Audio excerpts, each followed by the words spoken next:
আমরা তো কাম কাজ হরতেই যাই সারাদিন, না খুব ব্যস্ত, ফেসবুকে স্ক্রল করি, খুব ব্যস্ত না, ফেসবুকে কাই করি, চ্যাটিং করি, কত মানুষের লোক কথা কই। সো আমরা খুব ব্যস্ত মানুষের জন্য মুখোদরে সময় নাই ইংরেজি আর মতো। কিন্তু তারপরও যদি আমাদের ইংরেজি শিখতে হয়, মুখ কইতে হয় ইংরেজি, এটা কিন্তু প্রতিদিন সর্বনিম্ন যদি হয় 10 minute. Hello guys, welcome back to Mastery. So guys, আজকে আমরা 30 number day, so 30 days advance spoken English কোর্সের আজকে হচ্ছে ডে নাম্বার 30, মিনস আজকে আমাদের লাস্ট ডে। সো এই লাস্ট ডেতে আমরা আজকে কি শিখবো?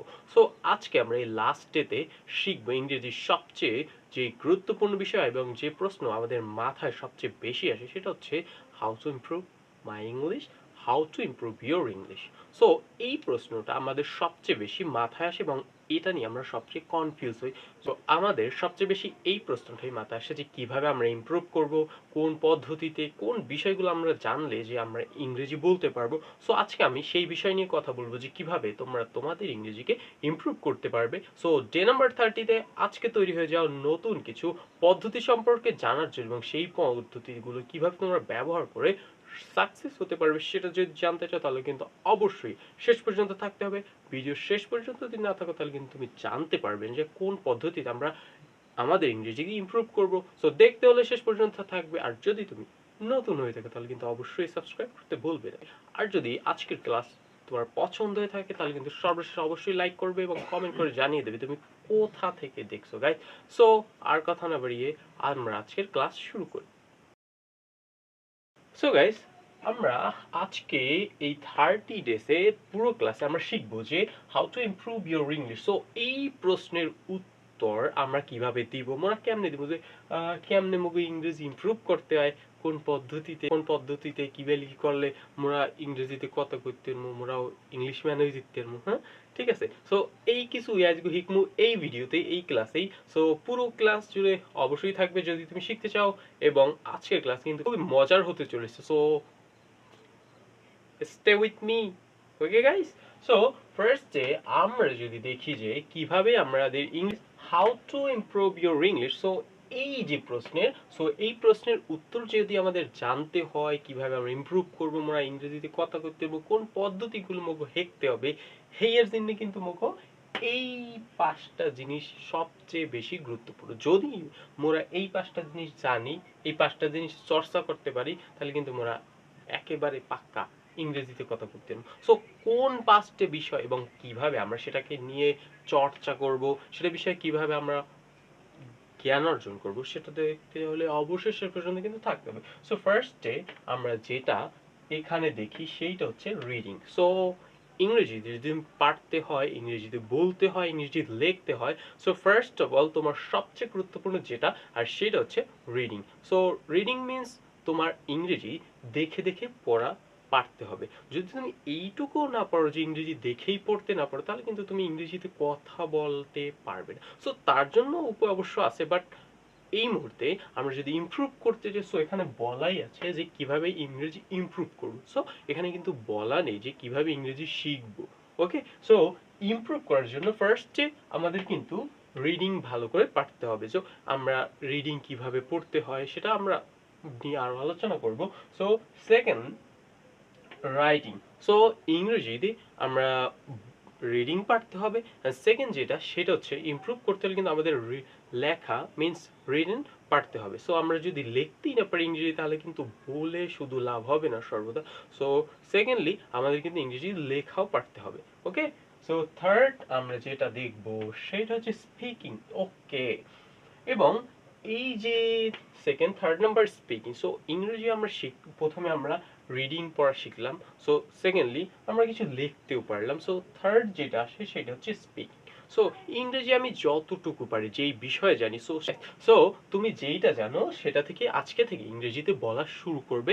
যতটুকুই জানো, সো সেইটা থেকে তুমি কিন্তু ইংরেজি স্পিকিং শুরু করবে। সো কারোর সাথে হোক অথবা নিজে হোক, যেভাবেই হোক, তুমি আজকে থেকে কিন্তু ইংরেজি বলা শুরু করে দাও। ভুল হতেই পারে। So man is not perfect, মানুষ সর্বদা সঠিক নয়, সো তারা ভুল করতেই পারে।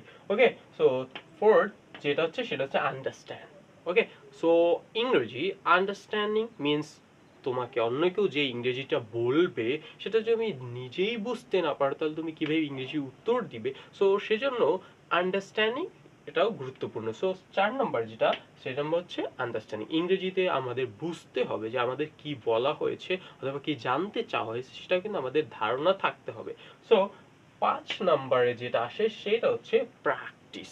So practice means made perfect. So practice হচ্ছে সবচেয়ে মূল বিষয়। ইংরেজিতে বলা হোক, লেখা হোক, ইংরেজি শেখার জার্নি হোক, যেটাই হোক না কেন প্র্যাকটিস সবচেয়ে বেশি গুরুত্বপূর্ণ। এবং সেটা যে কোনো পদ্ধতিতে যাই না কেন মোরা সেগুলো কিন্তু মগো সবসময় প্র্যাকটিস মানে চর্চা লাগবে। তো এই চর্চাই মোরা না করতে তাহলে কেমনে ইংরেজি শিখতে পারবো, ইংরেজি কথাগুলো it's not easy. Okay guys, so it's very complicated হয়ে যাবে। সো 5 নাম্বার হচ্ছে প্র্যাকটিস, এবং প্র্যাকটিস কিন্তু সবচেয়ে বেশি গুরুত্বপূর্ণ এবং সবচেয়ে বেশি জরুরি হচ্ছে প্র্যাকটিস ইংরেজি শেখার জন্য। এবং একটা বিষয় না বললে নয়, সেটা হচ্ছে ইংরেজিতে আর একটা বিষয় কিন্তু সবচেয়ে গুরুত্বপূর্ণ। সো সেটা হচ্ছে ভোকাবুলারি। সো ইংরেজিতে যদি আমরা ভোকাবুলারি না জানি, আমরা ভোকাবুলারি অর্থই যদি না জানি, তাহলে কিন্তু আমরা ইংরেজি সেটা বলতেও পারবো না এবং কোনো সেন্টেন্স আমরা তৈরিও করতে পারবো না, কোনো সেন্টেন্স আমরা মেক করতে পারবো না। যখন আমাদের বলতে বলা হবে তখন আমরা যদি এইটার ইংরেজি কি হবে জানিয়ে করতে হয়, এটার ইংরেজি কি হবে করতে পারো। সো এরকম যদি হয় আমাদের দশা, তাহলে কিন্তু মোরা কিছুই করতে মনে হয় ইংরেজিতে কিছু পারমই না কইতে। ঠিক আছে গাইস, সো ভোকাবুলারি সবচেয়ে গুরুত্বপূর্ণ ইংরেজি শেখার সকল যাত্রার ফার্স্ট যেটা সেটা হচ্ছে, যেটা আমাদের প্রথম বেস হবে সেটাই হচ্ছে ভোকাবুলারি। সো ভোকাবুলারি যদি আমরা জানি, সেটা হতে পারে 100 200 হতে পারে। সো এই ভোকাবুলারি যখন আমরা জানবো তখন থেকেই কিন্তু আমরা ইংরেজি শুরু করতে পারবো, বলা শুরু করতে পারবো ইংরেজি। ওকে গাইস, সো এবার আমরা দেখবো যে কিভাবে আমরা রিডিং পড়তে পারি, সো কিভাবে আমরা রাইটিং, স্পিকিং, আন্ডারস্ট্যান্ড এবং প্র্যাকটিস এইগুলো আমরা ধাপে ধাপে দেখবো যে কিভাবে এগুলো করা যায়। যে আমরা রিডিং নিয়ে যদি কথা বলি, সো কিভাবে আমরা ইংরেজিতে রিড করবো, পড়বো যে ইংরেজিতে। সো এখানে আমরা যদি দেখি লেখা আছে মাই name is Yasin Khan. I have a good friend. I have a good friend. Her name is Jessica. Her name is Jessica. কি যেন মনে হচ্ছে তাই না? So her name is Jessica, মেয়ে মনে হয় এটা। সো এটা একটা মেয়ে, her name is Jessica. So she is 24 years old. She is 24 years old. So এইভাবে যদি আমরা রিডিং পড়তে পারি, আমরা এইভাবে যদি আরো হতে পারে টাফ রিডিং হতে পারে, সো এইভাবে যদি আমরা রিডিং বাংলার মতো পড়তে পারি, দেন I'll perfect. Okay, I'll perfect in this place. Okay, so I will perfect speak in English, I will perfect writing in English. Okay, so সবকিছুতে আমরা দেন পারফেক্ট হব যদি আমরা এইভাবে ইংরেজি পড়তে পারি। সো এটার জন্য কি করতে হবে, আমার সর্বনিম্ন যদি হয়, আমরা তো খুবই ব্যস্ত মানুষ, সারাদিন ফেসবুকে স্ক্রল করতে থাকি, আমরা তো কাম কাজ হরতেই যাই সারাদিন, না খুব ব্যস্ত, ফেসবুকে স্ক্রল করি, খুব ব্যস্ত না, ফেসবুকে কাই করি, চ্যাটিং করি, কত মানুষের লোক কথা কই। সো আমরা খুব ব্যস্ত মানুষের জন্য মুখোদরে সময় নাই ইংরেজি আর মতো। কিন্তু তারপরও যদি আমাদের ইংরেজি শিখতে হয়, মুখ কইতে হয় ইংরেজি, এটা কিন্তু প্রতিদিন সর্বনিম্ন যদি হয় 10 মিনিট, জাস্ট 10 মিনিটস। ওকে, এই যে 10 মিনিটস,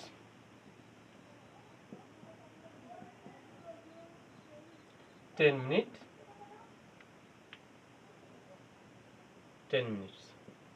ওকে, দৈনিক আমাদের 10 মিনিট করে রিডিং প্র্যাকটিস করতে হবে, ইংরেজিতে রিডিং প্র্যাকটিস করতে হবে। ছোট কোনো ভাইয়ের গল্পের বই, যেমন সিংহ আর ইঁদুরের গল্প, সো এরকম যে গল্পগুলো ইংরেজিতে আছে সেই গল্পগুলো মোগো সবচেয়ে বেশি বেশি পড়তে হবে, যাতে মোরাও কিন্তু ইংরেজি ঘর ঘর করে কই দিতে পারি। ঠিক আছে, এরকম করে কিন্তু মোরা রিডিং চর্চা করবো প্রতিদিন কত মিনিট, 10 মিনিট করে। ঠিক আছে, এই নাম্বারে যেটা সেটা হচ্ছে রাইটিং। সো আমাদের এরকম কিছু নিজেদের ব্যাপারে হতে পারে বা অন্য কারো ব্যাপারে প্রতিদিন কিছু লিখতে হবে। যেমন আমি এখানে লিখেছি মাই নেম ইজ, তারপর I have a good friend, her name is, তারপর she is 24 years old। So এইভাবে যদি আমরা কিছু লিখতে থাকি তাহলে কিন্তু আমাদের পারফেক্ট হতে পারবো আমরা ইংরেজি লেখার ক্ষেত্রে। এরকম আমরা টেন্স, আমরা সেন্টেন্স আরো বৃদ্ধি করতে পারবো আস্তে আস্তে। যখন আমরা ভালো পারবো তখন কিন্তু অনেক বড় আকারে আমরা সেন্টেন্স তৈরি করতে পারবো, মেক করতে পারবো। So it's not okay.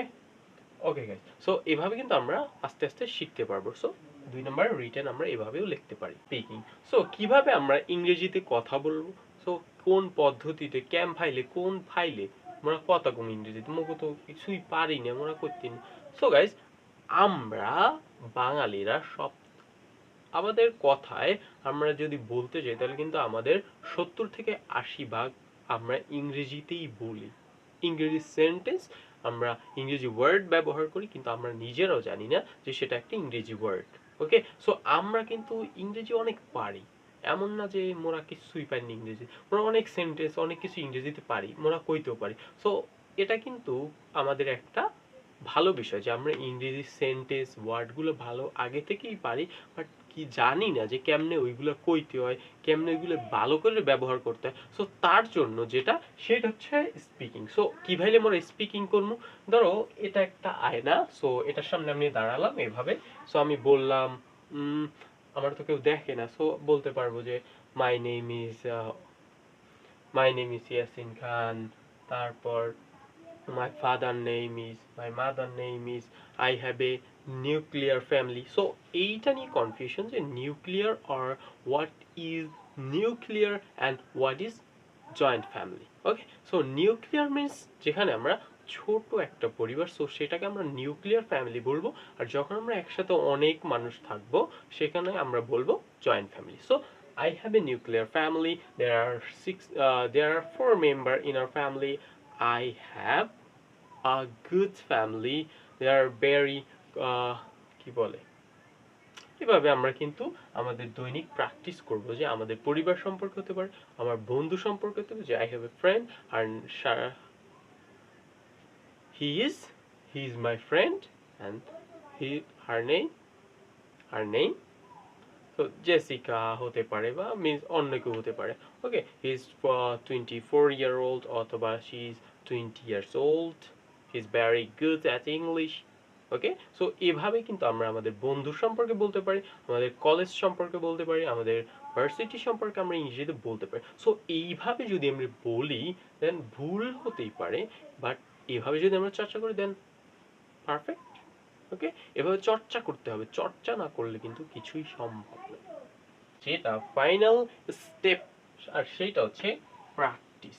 So practice ইংরেজির সবচেয়ে গুরুত্বপূর্ণ বিষয়। যে কোনো বিষয় হতে পারে, সেটা কোনো ইংরেজি শেখার বিষয়, কোনো অন্য ভাষা শেখার বিষয়, অথবা অন্য কোনো কাজ শেখার বিষয়, সকল ক্ষেত্রেই কিন্তু চর্চা সবচাইতে বেশি জরুরি। আমরা যদি হাঙ্গাদিন চর্চা করি তাহলে কিন্তু মগর নিজেকেই ফায়দা হবে, মগর নিজেকেই লাভ হবে। ঠিক আছে, আমরা হাঙ্গাদিনেও যদি চর্চা করি তাহলে কিন্তু মগই লাভ হবে। সো হাঙ্গাদিন চর্চা করাও আরো ভালো, কিন্তু মগু তো অত হাতে সময় নেই, সারাদিন ফেসবুকে অনেক ব্যস্ত থাই মোরা। হ্যাঁ, সারাদিন চ্যাট করি, কত কিছু করি, হ্যাঁ নানান কিছু হাঙ্গা কান্দা আমরা কত কিছু করি, এর জন্য মুখ হাতে সময় নেই। সো এরপরও মুখ কমসে কম প্রতিদিন আধা ঘন্টা চর্চা করা উচিত। হ্যাঁ, যদি তুমি ইংরেজি শিখতে চাও তাহলে কিন্তু এইটা সবচেয়ে বেশি ইউজফুল। ওকে, সো তোমার কিন্তু দৈনিক 30 to 40 মিনিটস আর 40 to 50 মিনিটস যত বেশি সময় দেখতে পারবা হয়তো কিন্তু তোমারই লাভ হবে। ঠিক আছে, হেলে কিন্তু তুমিও ভালো ইংরেজি করতে পারবা। হ্যাঁ, অন্য সবাই যেরকম কয় কত সুন্দর ইংরেজি কয়, বাবা রে এত সুন্দর পারে কেমন। হ্যাঁ, তো তুমিও কিন্তু পারবে। সো এর জন্য বেশি যেটা জরুরি সেটা হচ্ছে প্র্যাকটিস। সো প্র্যাকটিস যদি করো তাহলে কিন্তু তুমিও ইংরেজিতে মাস্টার হয়ে যাবে। হ্যাঁ, তোমারই কইতেছি, তুমিও মাস্টার হয়ে যাবে ইংরেজি, তুমিও একবারে ফাড়াই খেলাবে ইংরেজি কইতে কইতে। হ্যাঁ, তুমিও পারবে কিন্তু। সো এই পাঁচটা যদি আমরা ফলো করি then all perfect, you will perfect, we all are perfect. Okay, আমরা সবাই কিন্তু একেবারে পারফেক্ট হয়ে যাব। ওকে, যদি আমরা এই পাঁচটা বিষয় আমরা মেনে চলি অথবা এই পাঁচটা বিষয় আমরা মাথায় রাখি তাহলে কিন্তু আমাদের এই প্রশ্নের উত্তরের জন্য আর কোথাও যেতে হবে না। সো গাইস, আজকে কিন্তু আমাদের 30 ডেজ অ্যাডভান্স স্পোকেন ইংলিশের লাস্ট ডে। সো এই লাস্ট ডেতে আমরা বললাম যে কিভাবে আমরা ইংরেজিতে ইমপ্রুভ করব এবং কোন পদ্ধতিতে এবং কিভাবে বলা যায়। সো প্র্যাকটিস বিভিন্নভাবে হতে পারে, সেটা কোনো অ্যাপের মাধ্যমে হতে পারে, অথবা তুমি নিজেকে আয়নার সামনে দাঁড়িয়ে তুমি ইংরেজিতে নিজেকেই নিজে দেখে ইংরেজিতে কথা বলবে। সো এইভাবে বিভিন্ন পদ্ধতি তুমি কিন্তু ইউজ করতে পারো, যেটা তোমার কাছে ভালো হয়, সো সেটাই তুমি ইউজ করো। সো গাইস, আজকের আমাদের এই পর্যন্তই ক্লাস ছিল। সো গাইস, দেখা হচ্ছে বড় একটি বিগ নিউজ নিয়ে নেক্সট আমাদের কোর্সে। সো ততক্ষণ তোমরা ভালো থাকবে, সুস্থ থাকবে। আর যদি নতুন হয়ে থাকে তাহলে কিন্তু অবশ্যই সাবস্ক্রাইব করতে ভুলবে না। আর যদি আজকের ভিডিও কেমন হয়ে থাকে, যদি তুমি কিছু নতুন জানতে পেয়ে থাকো, তাহলে কিন্তু অবশ্যই একটা লাইক করতে ভুলবে না, ঠিক আছে? মনে থাকে জানি, হ্যাঁ? আর কমেন্ট করে যাবা যে আজকে তুমি কি হেঁকতে পাইলে 30 ডেজে, কি হেঁকতে পাইলে, এমন নতুন কিছু হেঁকছো কিনা, এগুলো কমেন্ট করে জানাবা। ততক্ষণে ভালো থাকবা, সুস্থ থাকবা। দেখা হচ্ছে নতুন ক্লাস। আপ তক কে লিয়ে अलविदा।